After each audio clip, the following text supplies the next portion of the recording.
Sustainable You is a casual, interactive, yet informative series detailing and cataloging the sustainability experience. Moreover, this is a short podcast docuseries detailing the thoughts and experiences of passionate advocates towards all things eco-friendly. Our journey is to know how and why understanding sustainable development towards the triple bottom line of people, profit, and planet can contribute to a more mindful, holistic, and inclusive world. Specifically, this podcast showcases what makes you a changemaker, innovator, and transformer as you tackle sustainability challenges for current and future generations to resolve the so-called wicked problems. In today's somewhat playful episode, we discover that we gotta catch 'em all using the popular gaming app Pokemon Go, particularly about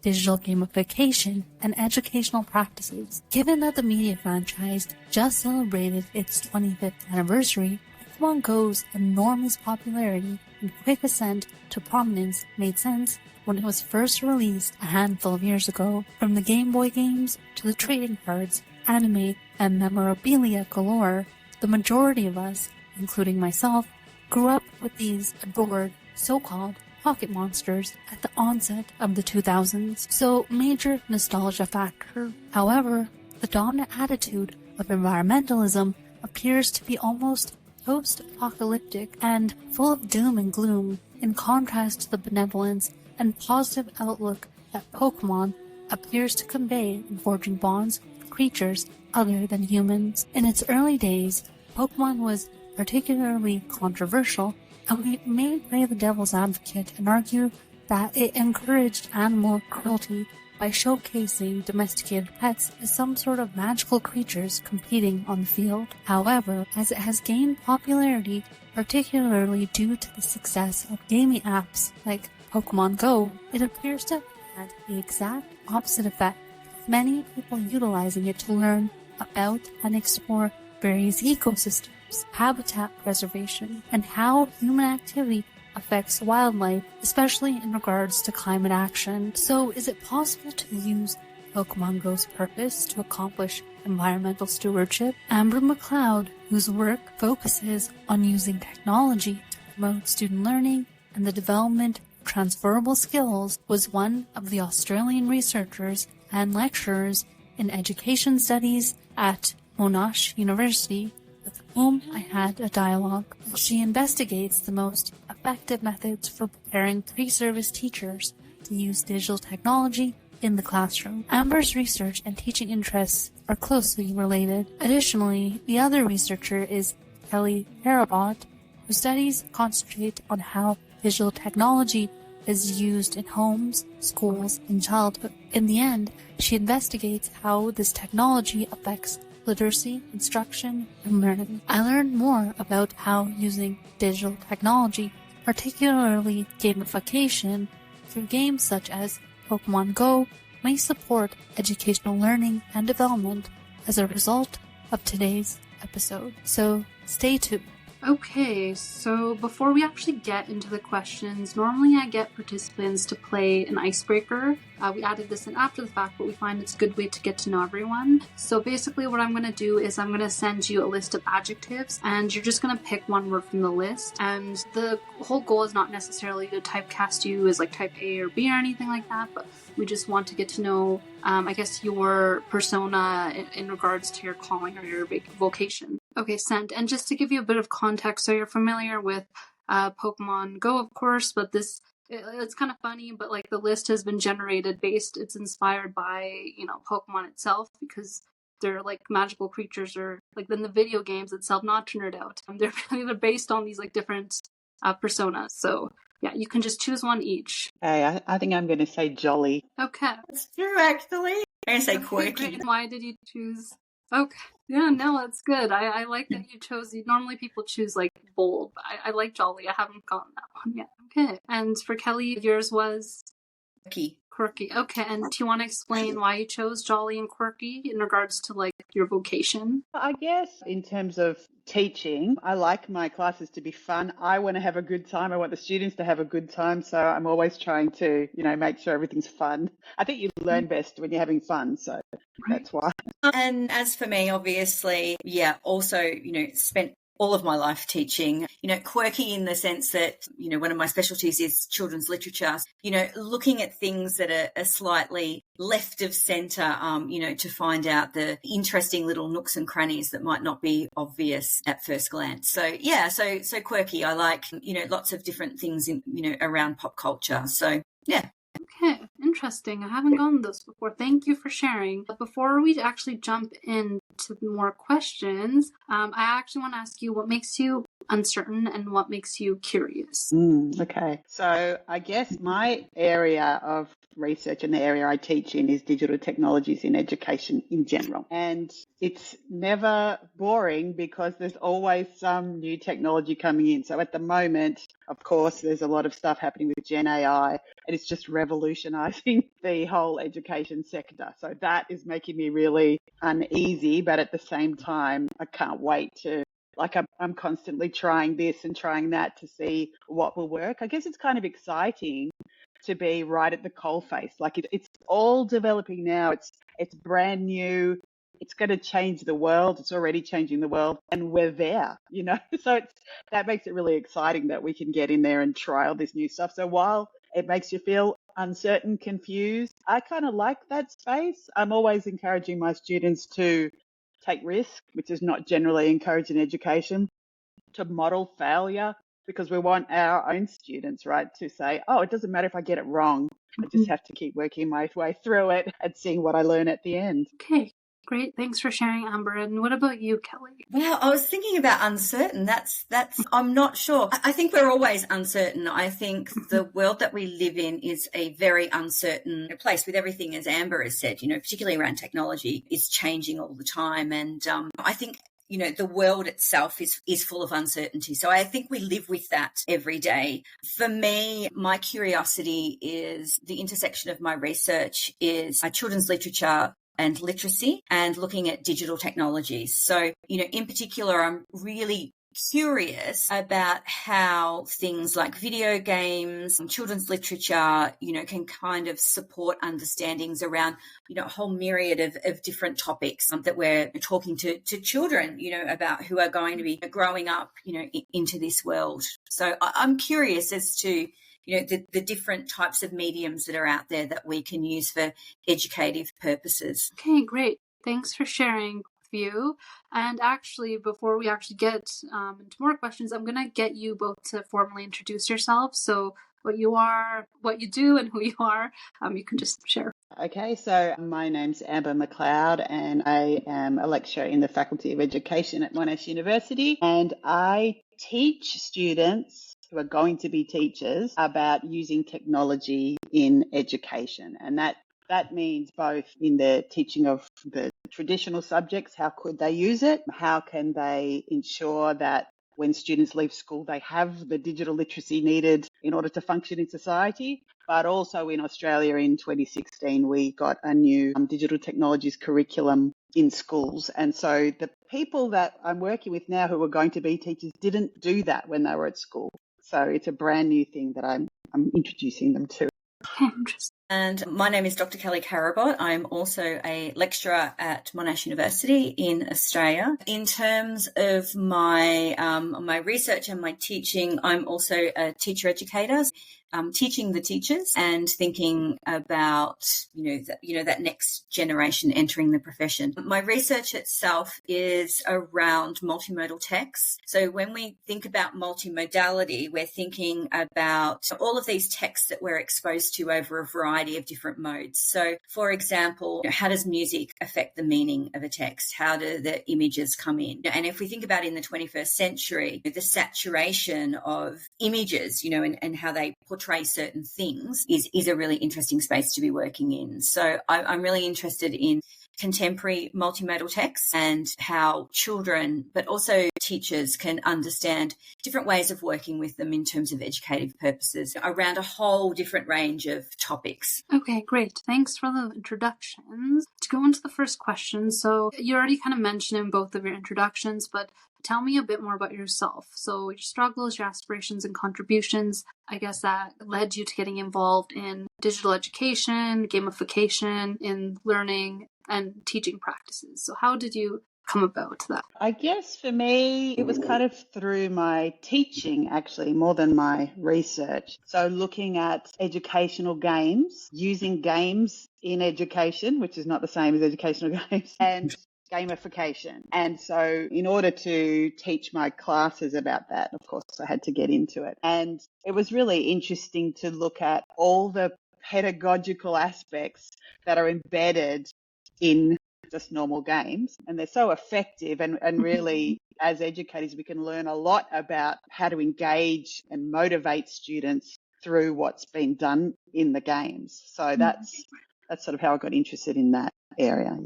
Mine, I think it's something I've always been interested in. You know, I remember myself as a young child, you know, I was always interested in playing video games and reading and, you know, all of those different types of texts. And then when I actually started teaching the teachers, so as a teacher educator, what I was finding was that I was having some interesting conversations where they were viewing that there's only one way to kind of teach a certain concept, and that is maybe, for example, you know, the teacher just standing up the front and talking about it, or, you know, that we only read books, you know, that, you know, other forms of mediums actually can't teach us those things. And so that kind of led me into these spaces, and my PhD research actually was on looking at digital and paper-based texts and the differences in terms of teachers' pedagogy in classrooms and how students react to different it's about being on that contemporary edge of, you know, what is considered to be a text in education. I think for me, that's what I was really curious about. Okay, great. And just moving on to the next question. So what is your personal definition of sustainable development and sustainability? I guess I actually live in the bush. So around me, I'm surrounded by trees and kangaroos and stuff. So sustainability is kind of twofold for me. One is it's about the natural environment, but the other one is it's about the built environment. And for example, when I'm teaching in my classes, our curriculum here for technologies is divided into two parts. One is digital technologies and the other one is design and technology, but they're very, very closely related. And a lot of the design and technology part is about what materials are we going to use for this, and how suitable are the materials in terms of what are their properties, but also is it something that is a sustainable crop, or what's going to happen to it when it's finished, or could we recycle something? So a lot of for example, yesterday I was just in with my tutors doing an activity where we had old cereal boxes and we were creating things out of those. So to me, it's, especially in technology, you use so many raw materials, I do in my classes, to make things, that I'm constantly taking in egg cartons and, you know, whatever I have at home, bottle caps and everything, because we can use them. You know, we can melt down the bottle caps to make 3D printing material and so on. So yeah, I guess it's two kinds of things. One is natural and one is in the built environment for me. And I suppose for me, although this is not my exact area of expertise, I can certainly talk about it from a literature perspective and a personal perspective. So sustainability for me is about the interconnectedness of people and nature, and how we're positioning that in terms of the ways that we work with nature and nature works with us, you know, and this kind of balance that's achieved between the both. You know, for me, sustainability is quite a wide term that encompasses, you know, conservation as well, waste management, you know, lots of recycling, you know, lots of different things. In terms of sustainable education, for me, it's about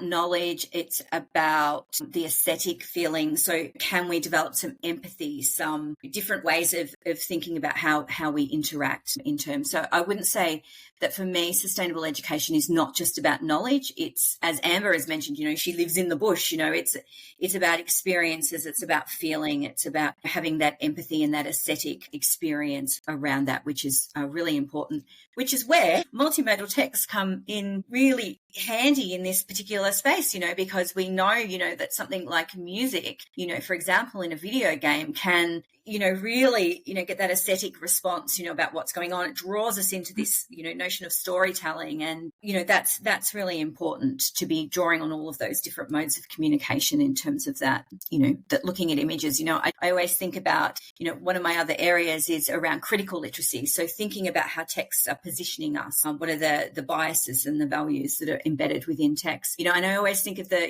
the WWF advertisements, where they've just got these really large images, which tell the whole story, and there might be a slight bit of text in there. And so, I'm often using those sorts of things in classrooms to talk to teachers and students around, that we get a lot of the story from these particular images rather than just reading it. They can evoke different forms of emotions. So, sorry, that was a very long answer to your question. No, I like long-winded questions. No, I like that. What Amber mentioned about, being resourceful. I just wanted to mention that in Australia, in our school curriculum, we have a sustainability priority, and it's broken into 3 parts, which is about addressing worldviews that shape the community. It's also systems, like how does one part of the system work with another, and design. And so the overlap actually in my area is we do a lot of design thinking and systems thinking in the technologies area. And so it's quite easy for me to bring in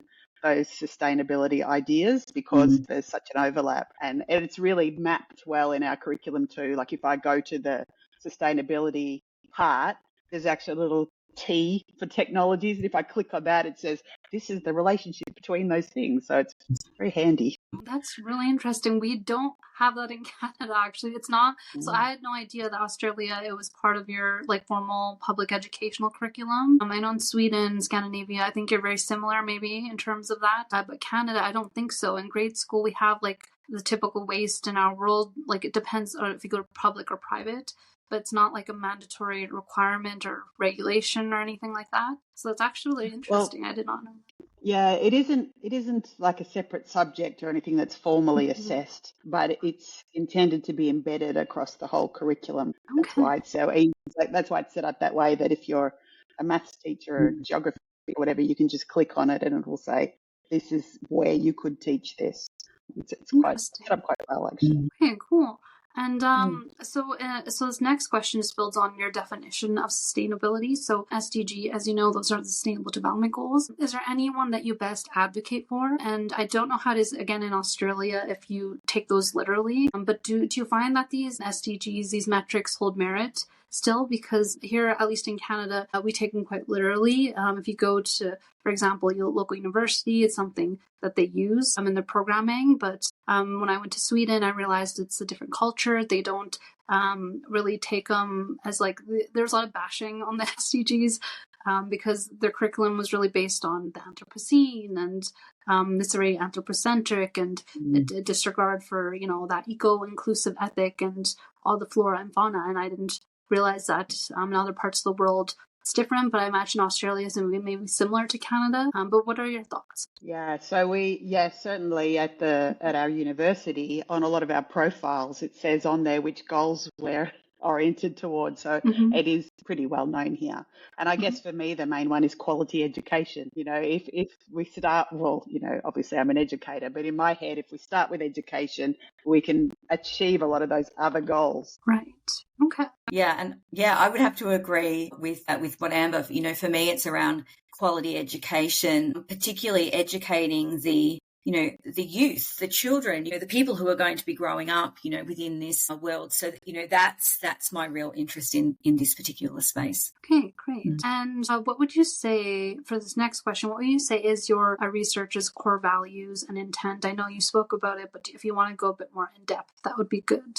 So I guess because my area of research is around the digital divide and digital literacy, and I guess it's an equality thing, right? Everybody should have the same opportunities, and they don't because of who they are, where they live, et cetera, their governments and so on. So I guess that's my core value, is that I want to make sure everybody has the basics, everybody has access to and the ability to achieve whatever they want. In the past, I've done a lot of work with like pathway courses into university, which deals with that idea of cultural capital. If you're the first person in your family to go to university, for example, there are a lot of things you haven't picked up from the people around you in your family and so on. So how do we, and at university, because it's a much more independent way of learning, there's nobody that sits down and says to you, okay, today we're all going to learn how to write an essay. It's just assumed that you know that.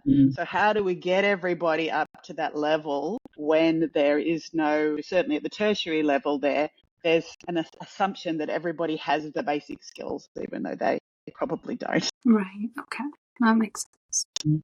Okay. Oh, that's a really interesting question. I'm just trying to formulate a response in my head. There's so many different things going through. Look, certainly for me, values as a researcher, I mean, ethical stances, always come first, in terms of, the research process itself, but also the research that we're doing. Is it ethical? Is it just? Is it, as Amber was saying, is it equitable to everybody? Certainly in my case, and I know that I've spoken a lot about multimodal text in my field, my research is focusing around that idea of multimodality, and we're increasingly seeing worldwide that there's this narrowing of what constitutes literacy. So widening up that lens a little bit more to think about, well, how is it that we are being shaped by the images that we're seeing, or, by the gestures, in a play, for example, all of those different forms of communication, and how are they being embedded into us and driving, what we're thinking. So so certainly in terms of my values and my research trajectory, that's the kinds of things that we've been focusing on. Okay, great. Thanks for sharing. And now going a bit more on topic, now that we've gotten to know what you do and your research practices and your core values and intent. So first question, why does the mainstream public education system not genuinely teach children how to learn and or foster a love of learning properly? Why is it essential, I guess, to have these alternative modes of learning through digital education, technology, and things like gamification? What are your thoughts on that? So while I do teach about technology in education, I'm not a fan of technology in education. And a lot of that is because technology has allowed governments or governing bodies and so on to collect all this data. And so the focus, there's always been a focus on outcomes, what percentage of students can do this or whatever, but it's really been ramped up now, and it's a bit insane. Teachers in Australia are spending so much time preparing for tests, doing the tests, analysing the tests, that there's not a lot of time for the actual teaching there. And so, as Kelly was saying before, there's a real narrowing. So, for example, in English education, can you spell? Can you comprehend this? Can you read that? Whatever is measurable. And so that's the focus, because we can measure that. Whereas really, do we want them to be critical, like critical thinking, right? Critical literacy is not as easy to measure. So things that are creative, perhaps divergent thinking, that kind of thing, how do you capture and measure that? So I think this real focus on measurements and collecting the data and measuring it has meant that we've moved away from, this is a place where you learn to love learning, to this is a place where we test to see how far you've got. And so a lot of that formative feedback is not as focused on as the summative feedback. Like it's, getting things wrong is a disaster at school, right? You don't want the big red cross. But we all know in our everyday lives, when you're learning, you have to fail. You have to get it wrong, because how else do you learn? So I think for me, that's what it is this real shift to, can we measure it? Interesting. Okay. Yeah. Kelly, do you have any thoughts on that? I think the other thing we need to be really conscious of is that, there's, when we're talking about internationally, as well, that we have lots of different contexts, and, some education systems really are fostering, a love of learning, and different schools, for example, individually. So I think, we need to be really careful that we're not kind of stereotyping across, the whole broad band. I would certainly agree with Amber around this notion of testing. How do we test that, and how do we then assess these more complex skills like critical thinking, which is a really valuable part, particularly around sustainability. If we think about, all of the fake news and, images that are being now generated by AI, and deep fake, and, all of those different, tools that how are we teaching our students, to be critical users and critical thinkers within that particular space, around that. So, yeah, I think what Amber said, I completely agree with. I think Kelly needs to start answering some of the questions first, because I think we're quite like-minded, so I'm probably saying all the things she's thinking. No, it's totally fine. No, it's totally cool. But I like how you had mentioned, Amber, that it's a matter of like the generic way of teaching. They don't, in school, at least in grade schools here in Canada, they don't really teach you how to fail forward. They don't build that confidence in your learning skill set, even though you get the competency for it. So I think that I've certainly found in teaching technologies, digital technologies, it's a place where you have to fail. How can you create new things unless you're failing?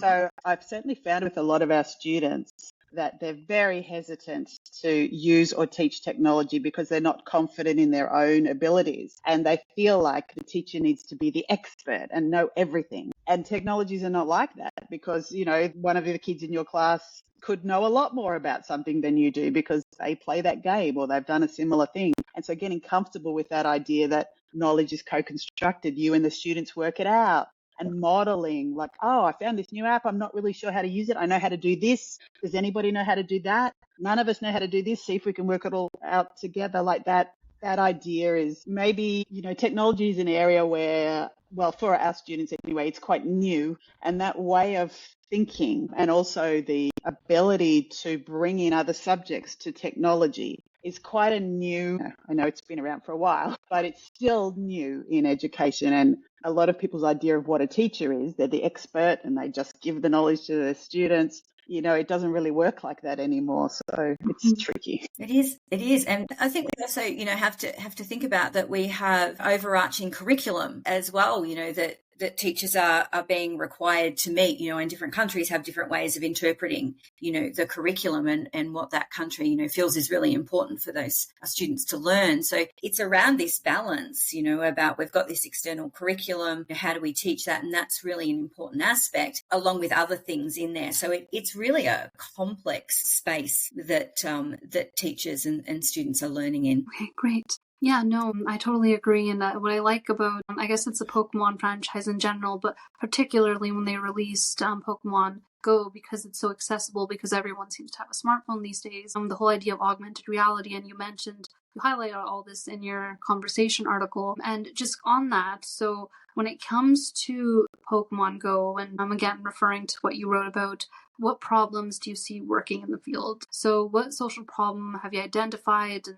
I guess how is your research responding to it? Because you had mentioned a bunch of relevant curriculum aspects and how what Pokemon Go or Minecraft or all these other games could possibly teach youth. Do you want to speak more about that? Okay. Yeah. So in terms of that Pokemon Go and augmented reality, again, I'm going back to my own research, around multimodal text and thinking about learning in different ways. Some of my current research is around the use of video games to teach sustainability concepts. So within my research, I think that, the United Nations, and I'm just reading off my screen to make sure I get my facts right here, they say around 3 billion people worldwide play video games. So this was a really interesting medium. They have actually quoted that they are talking about how video games are a powerful medium in terms of sustainability education and what that might look like. So I was really interested in that, and I was thinking, well, this is really interesting. It's great that, so many people play video games and that they can be an educative medium, and we know that because there has been substantial research around that. But what it comes back to is the quality of the text that we're using and the messages that are actually then being provided as part of that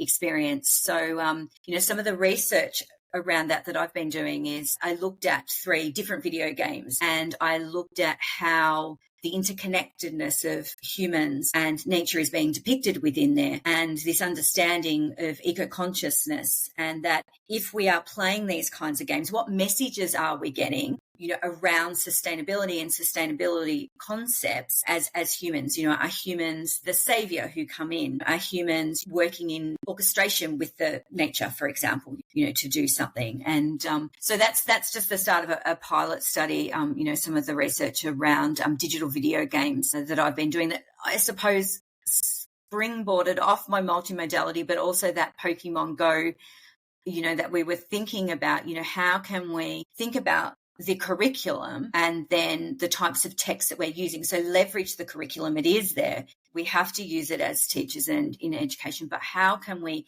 introduce different ways maybe of thinking about how we can educate people around different concepts? So certainly when we were brainstorming about that article, Kelly and I were just riffing off each other. You could do this, you could do this, you could do this. And I guess I certainly looked at it in terms of teacher education. When we talk about teachers using technology, there's usually some barriers that we commonly talk about. So a first order barrier is, for example, they don't have access, they don't have the internet, so on. The second order one is an internal one, like maybe your attitudes or your confidence. And then there's a third order barrier, which is where you've got the access, you've got the confidence and so on, but you're not really sure how to adapt the technology to the context, to the lesson, to the students and so on. And it really requires that out of the box thinking, right? So this to me this is our bread and butter, right? You look at a piece of technology and instead of having an idea in your head that this technology can only be used for this, you start to think, well, how else could I use this technology? So,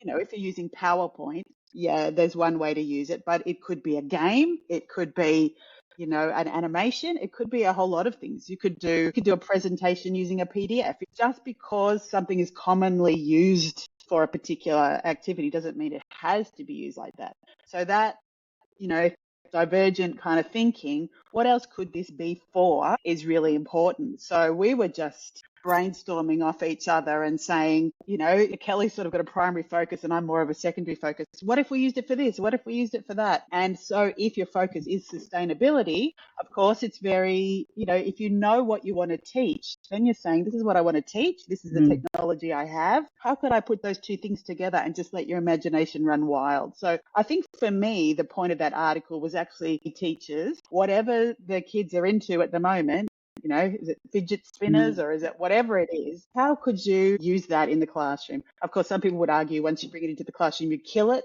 Okay, great. And do you want to highlight some of the, I'll link to the article, but do you want to highlight some of the relevant curriculum examples? Is there one that you particularly think really stands out? The one I really liked was the one we were talking about classifications. Yes. So I'm a mad bird watcher, for example. So to me, a lot of Pokemon Go was like bird watching because there's a particular bird you want to see and you go out and get it. But I like the idea of saying, hey, let's invent some birds or even, I suppose it depends what level you're on, or let's take some insects, for example, and try to work out what family they fit in. How can we classify these? How can we describe them? And it's a direct comparison to Pokemon Go. So it's almost like, let's make up our own Pokemon Go or make up our own Pokemons and then fit them into the game. So that was my favorite one about that. I was just going to say, obviously for me, with a literacy focus, for me, it was around, being able to create stories, backstories, around these characters. Let's put them in different places and, write a descriptive text or take some photos and, think about then how we could teach, adjectives, for example, by, using these Pokemon Goes, and all that oral language that goes around using technology in those kinds of ways. And at the time when we wrote that, it was at the height of its popularity and everybody had smartphones and, this was something they could just, kind of go out and hook into that student interest, whether it's whatever that latest, thing is. Graphic novels are a great one at the moment, thinking about, that there's all of these graphic novels out there and, many students love reading them. And so they're starting to gain a lot more traction in schools as we recognise the importance of that different type of text in there. So Pokemon Go, anything, I suppose, and I know from many conversations I've had with Amber, so Amber, please jump in if you disagree. But, thinking about how can we engage students with their outside lives, in the classroom and vice versa. So, it's not this binary that, this is just what I do. How can we leverage that, whether it was Minecraft or, lots of video games or something like that. How can we leverage that in classrooms to really engage students with pop culture and things that they're interested in outside the classroom? Yeah, that's really true. And I think that's maybe one of the major issues is that the content you learn at school doesn't necessarily relate to your real life. And so in a lot of schools in our state, for example, mobile phones are not allowed at schools, but everybody has a mobile phone and the kids leave school and the phone is out. Like, where are we teaching them about the phone? So being able to bring in something from their real life into the classroom helps to make that connection in their head about, oh, this is actually relevant. So that's what we want. I mean, it's not something, I don't think either of us are advocating that, this is something that you have to do all the time. These are, as I said, we have things that we're teaching, to students that have to be taught. They're non-negotiables. So, it's thinking about how you can kind of massage some of that content at some stage, to bring in that, contemporary, kind of text or pop culture into the classroom. And I think we're kind of lucky in Australia too. I'm not sure about Canada or Sweden, but certainly teachers have had a lot of freedom. So we have the curriculum, but there's a million ways you could teach it. So if you're a mad gamer and you want to bring that into your classroom, that's fine. But you can also teach the same things with no technology. So it's really a lot of the content, not the curriculum, but the context within which it's delivered is up to the teacher. So, there's sort of things everybody does, and because it's just easy. But if you've got a particular passion, you can bring that with you to the classroom, which is great. Interesting. Yeah, no, it's interesting because like Pokemon began as like the founder creator way back when in the late 90s came about because he was an avid insect collector growing up. I think an entomologist, hopefully I got that one right, but you mentioned bird watching and that's how it kind of started. And I think there was a lot of hype I heard back in the day in the early 2000s where they said it's not teaching children proper values, and we'll get to that. But it's interesting that you mentioned in Canada, I'm not too sure, I don't think we have as much as, again, that curriculum, mandatory curriculum or mandated on environmentalism, but it depends on which part of the country. So a lot of people don't realize that, but Western Canada, where I'm based, which I forgot to mention, in Alberta, we're the oil and gas capital of Canada. So like it's Texas of Canada, people say, but we're not as big on that education, I find. And for things like French, it's not mandated in the western part of the country, but if you go out to the east, it's very different to like Toronto, Montreal. So I guess it depends on maybe the location, and I know province by province, it's pretty different in terms of what they're delivering in terms of public education. So yeah, but that is interesting to definitely hear your thoughts on that. And again, like what you were hitting on for biological classification, again, it teaches youth and younger children to explore different ecosystems, habitats, biomes, and of course impact on human activity and wildlife. And just to kind of segue into the next question. Okay, so how would you define how education, digital technology, and gamification can be utilized as almost a viable alternative mode of delivering schooling these days? Because people are always saying the mainstream education system is broken. So it'd be interesting to hear your thoughts on that. Okay, I wouldn't, for a start. If I was going to, I guess I mentioned before that there's a lot of pedagogical aspects embedded in gaming. So, for example, Albert Bandura is a very famous person in education, and he talks a lot about self-efficacy, so how good you think you are at something. And he said there's 4 different experiences that you need to have in order to develop your self-efficacy. So one of them is a mastery experience. So that's if you experience success. So when you're playing a game, they think carefully about how hard it's going to be, right? So if it's really hard, you're not going to play it. So you need to get a little bit of success. So it's just, success after success after success. So you feel like you're achieving as you go through it. The next one is vicarious learning, which is when you learn by watching other people. And so maybe that's a demonstration in the game, or I know my kids used to watch other people playing games on YouTube for hours. So, or maybe your friends, maybe you're doing it together. Social or verbal persuasion is another one. So that's the encouragement you get. So the idea is if other people think that you can do something, then it makes you more likely to think that you can do it. And, you think about games give you constant rewards. Like there's little dings, there's haptic feedback, might get virtual coins or something, but there's always some kind of great job, you're doing well as you go through. And then the final one is your psychological or emotional state. So that's when, if you don't feel safe, you're not going to learn. If you don't feel comfortable, you're not going to learn. But games are designed to be fun.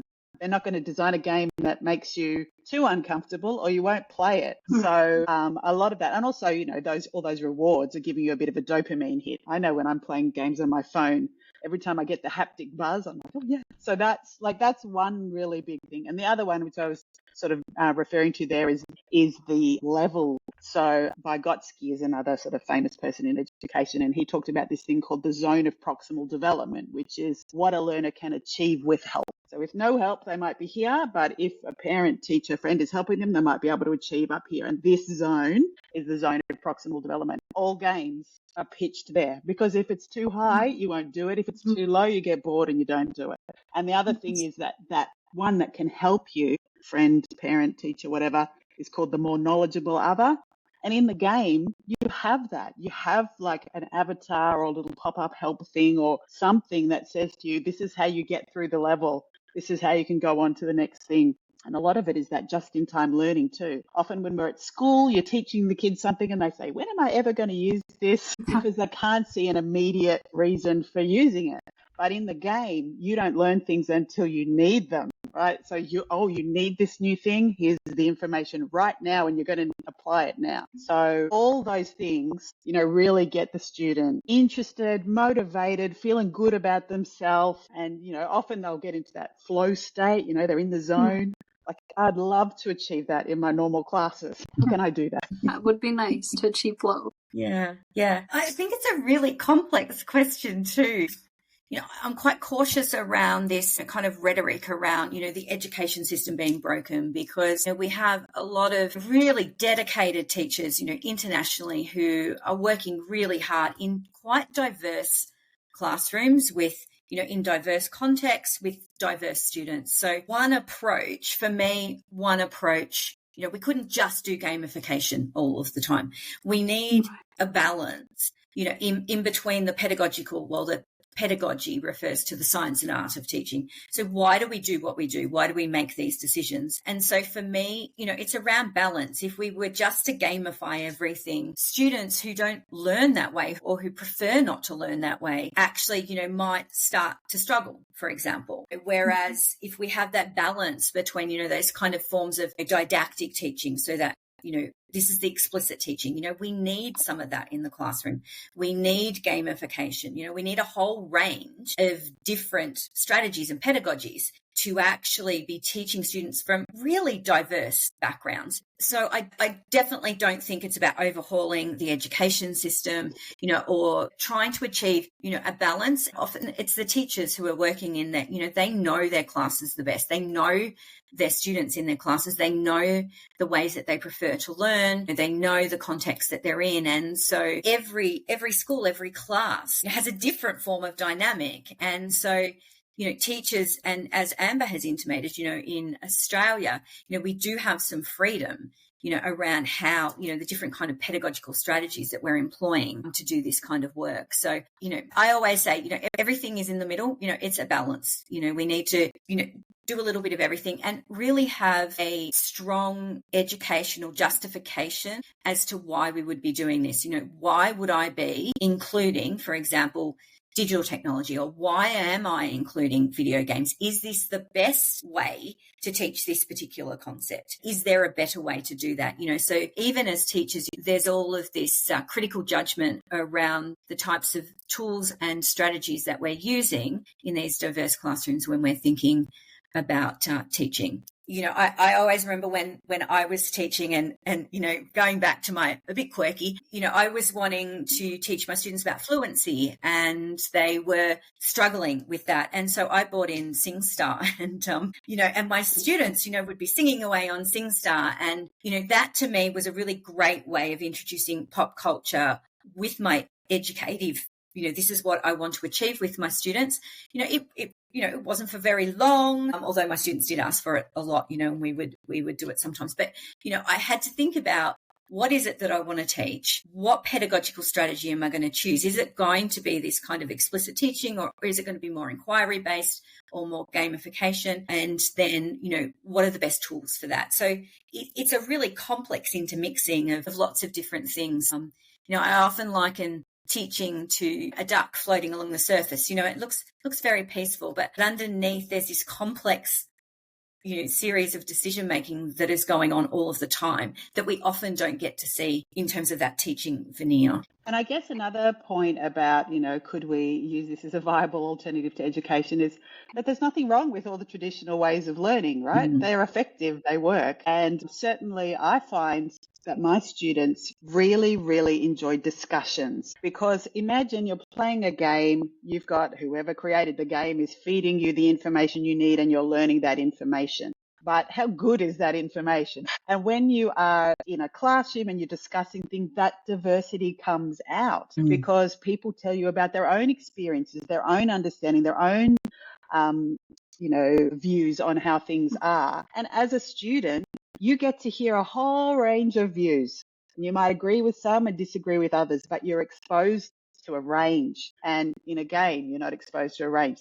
There's a correct way to do things, and that's about it. So I guess you can see easily how it might work to learn your times tables, but a game might not teach you critical thinking. So there's some areas where maybe it would work and some areas where maybe it wouldn't work. So I think you have to just be careful not to throw the baby out with the bathwater, because a lot of traditional stuff works fantastically well. This, using technology is just another tool for teachers. It's important. I mean, we can't pretend it's not there. We need to have our students finishing school with good digital literacy, but we have to think very carefully about how it's incorporated into our schooling. Thank you for your insightful answer. I liked how Kelly mentioned that it has to be multifaceted across the spectrum. There's not like one size fits all solution. And do you find, just building on that, learning alternatives in the classroom, such as experiential learning, which you had mentioned in the article, in which children and younger persons are more engaged? Do you find that they're more engaged through this interactive role play, through things like Pokemon Go? And do you find that augmented reality is going to be, I guess, a prominent part of the future of public education? My thought actually goes to like what happened during the pandemic. So I don't know if your restrictions were as harsh as they were in especially Canada and the US, but it was pretty bad. I know everything from the get-go of grade school up to university was closed, especially my campus, I think at least for a year and a half. So I know that affected a lot of children transitioning back to in-person learning. And I wonder if, and there's research anyways, saying how youth are going to develop more mental health issues and learning disabilities because of this gap in their education. Do you think things like this could help with, could somehow support them, provide that? I think what you've got to think when you, certainly there's been a big push in Australia and probably in Canada as well for getting more stuff online, blended learnings, lots of stuff online. So you've got the face-to-face and the online stuff. And, in Melbourne, where we live, we were the most locked down city in the world. We had a lot of time at home. Yes, I went to Sweden and I realized they didn't lock down. I'm like, what are we? I think it's maybe just the English speaking. It could be countries, but it's just. But I think what you always have to keep in mind is the best experience for learning is face to face. Like that's the number one, is actually being with real people. And then if you can't do that, then okay, let's have a look at some alternatives. And so that's kind of what was happening during COVID. I've noticed, for example, that at our university, people don't hang around the campus as much as they used to. So because even for us, so we have the option of doing a lot of our meetings online. So I, often will only go in when I'm teaching, and the rest of the time I work from home and I just have my meetings online. And you miss that whole social aspect. You miss bumping into people in the hallway and, just having a coffee and chatting about whatever. That whole part is gone. And, for students, if you're in an online classroom, for example, you can't nudge the person next to you and say, hey, what are you supposed to do here? I wasn't paying attention. There's none of that side chatter happening. And actually, that's a huge part of learning, right? You don't learn everything from the teacher. You learn some of it from the person sitting next to you because they explained it better than the teacher did, right? So all that part is missing. I think, we're starting to get people coming through education system now who were very young when COVID hit, so they're sort of moving into high school now, I guess. I do recall going into a school straight after COVID and the teachers just, shaking their heads saying we've missed, they're at least a year behind. Will they catch up academically? I don't know. I don't think we know. In terms of mental health, yeah, it's trickier. It's a bit hard to say, certainly there are a lot of mental health issues among young people, but I think it's very complex, what's caused them. I don't think you can sort of label it on one or two things. And, in my head, I'm thinking it's much better to come to a class and talk to people and socialize than to stay at home. So there's so many things going on in the whole education sector, which has really changed education. And I think it's kind of too soon to say what we should keep, what we shouldn't. So I know some places are, like our university was quite adamant that everybody should come back to university physically as soon as they could. Okay. But I know some other universities here are still doing online classes. So too soon to tell, I think. Okay, yeah. Okay, great. Okay, and Kelly, do you have anything on that or any thoughts on that issue? I was just going to say, following up from Amber, that it's complex. Yeah. Mm-hmm. And again, it's about thinking about the context that you're in and thinking about, what is the best approach? What are the best tools? What are the best pedagogical strategies, around that, and again, a balance for me is always my priority. Yeah. Getting a little bit of both, and seeing what works. But again, I can kind of give you that anecdotal, kind of information, but it's not my specific research area. So, I can kind of say, yeah, for me, it's all about balance. Thanks so much for tuning in to yet another eye-opening episode of Sustainable You. Again, this is an extraordinary and engaging info series whose purpose is to make sustainable development and sustainability accessible to the average person in their quest to quench their knowledge on environmentalism. Be sure to leave your feedback by liking this week's released edition and by subscribing to this podcast. Again, any love from our followers is much appreciated. Signing off until next time.